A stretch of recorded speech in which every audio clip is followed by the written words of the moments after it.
Voilà le local anciennement station BP qui est plus utilisé depuis 5 ans, c'est fermé. Donc la mairie me l'avait promis pour ouvrir un centre auto sur cette zone franche et jusqu'à aujourd'hui j'ai aucune réponse, toutes les réponses sont négatives. Cette ancienne station-service, propriété de la ville puis d'une société HLM, se situe dans les quartiers nord de Blois, au cœur de la zone franche urbaine, permettant à des porteurs de projets de bénéficier d'exonération fiscale. Lors d'une réunion publique sur la rénovation des quartiers, le maire trouve le projet présenté par ce garagiste intéressant. Chouaï, au moment où je le rencontre la première fois, je crois que c'était à une réunion de quartier, il vient me voir, il présente un projet qui me paraît très intéressant, et effectivement je lui dis BP, pourquoi pas. Encouragé par le maire, le garagiste constitue donc un dossier technique auprès de la Chambre des métiers, partenaire de la zone franche. Avec un BTS mécanique et l'appui d'un banquier, le dossier doit passer.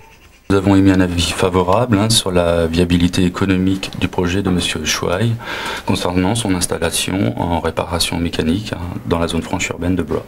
On a monté le dossier avec lui et à partir du moment où il a été prêt, je dirais, au niveau de la validation de son dossier, on va dire technique et financier, quand il a voulu s'assurer que le local était toujours disponible, il s'en est assuré auprès du propriétaire, qui est donc ni la collectivité ni Grand Blois Développement, et c'est avéré que ce local n'était plus disponible à court terme. Et c'est en effet au moment où son dossier arrive à la société d'HLM, propriétaire du local, que ça coince. On lui dit qu'il n'est plus disponible, le maire étant revenu sur sa décision. Dès l'instant où on attribue un local commercial, on demande l'avis du député maire. Si l'avis est favorable, bien évidemment, on attribue. Et si l'avis est défavorable, on recherche de nouveaux candidats.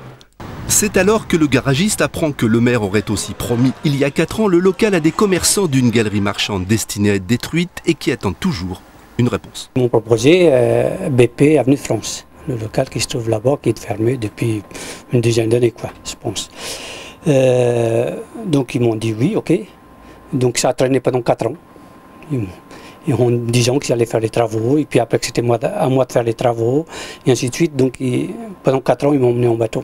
Vous êtes au courant qu'il y avait quelqu'un qui voulait monter un garage? Oui, j'ai entendu parler aussi d'un garage qui a été annulé parce qu'il nous l'avait proposé à nous après.